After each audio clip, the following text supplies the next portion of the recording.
മൂന്നാറിലേക്ക് ഒരു one day trip plan ചെയ്യുന്നവരുണ്ടെങ്കിൽ അവർക്ക് വേണ്ടിയിട്ടാണ് ഈ ഒരു വീഡിയോ. വീട്ടിൽ നിന്ന് ഇറങ്ങുമ്പോൾ തന്നെ നമ്മൾ പോണ ട്രിപ്പിലേക്ക് ആവശ്യമായ ഫുഡൊക്കെ കയ്യിൽ കരുതുക.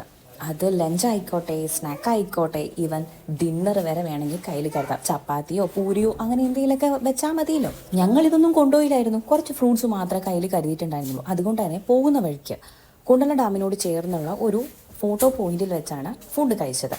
ഇത് ഒരു കേരള ബിരിയാണി ആയിരുന്നു. 145 രൂപയായിരുന്നു ഒരു ബിരിയാണിക്ക് റേറ്റ് വരുന്നത്. കേരള ബിരിയാണി എന്നാണ് ബോർഡ് വെച്ചേക്കണെങ്കിലും വെള്ളരിച്ചോറും ചിക്കൻ കറിയും ആയിരുന്നു കിട്ടിയത് കേട്ടോ.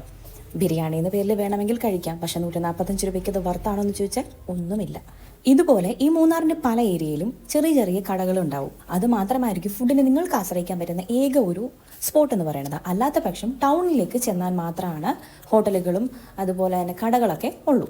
ബാക്കിയുള്ള കടകൾ മുഴുവൻ ഇതേപോലെ കുറേ ടോയ്സും കണ്ണാടിയും ചോളവും അങ്ങനത്തെ കുറേ സ്നാക്കുകൾ മാത്രം ലഭിക്കുന്ന കടകളായിരിക്കും. അതുപോലെ തന്നെ ഫ്രൂട്ട്സിനൊക്കെ ആണെങ്കിലും നല്ല വിലയുമായിരിക്കും. ഫുഡിന് വേണ്ടി തന്നെ നല്ലൊരു എമൗണ്ട് ഇതുപോലെ ട്രിപ്പുകൾക്ക് പോകുമ്പോൾ നമ്മൾ മാറ്റി വെക്കേണ്ടി വരും. അപ്പോൾ ആ എക്സ്പെൻസ് കുറച്ച് പോക്കറ്റ് ഫ്രണ്ട്ലി ആയിട്ട് ഒരു ട്രിപ്പ് നിങ്ങൾക്ക് പ്ലാൻ ചെയ്യണമെന്നുണ്ടെങ്കിൽ ഫുഡ് അത് മസ്റ്റാണ്. അത് വീട്ടിൽ നിന്ന് വളരെ ഹെൽത്തി ആയിട്ട് തന്നെ ഉണ്ടാക്കിക്കൊണ്ട് പോകാൻ പറ്റുകയാണെങ്കിൽ അത് കഴിക്കുന്നതായിരിക്കും ട്രിപ്പിന് പോകുമ്പോൾ ഏറ്റവും നല്ലത്. ഇനി കൊണ്ടുപോകുന്ന ഫുഡ് വണ്ടി നിർത്തി നല്ല കാറ്റും തണലും ഒക്കെ ആസ്വദിച്ച് കഴിക്കാൻ പറ്റിയ ഒരുപാട് സ്പോട്ട് മൂന്നാറിൽ അങ്ങോളം ഇങ്ങോളം ഉണ്ട്.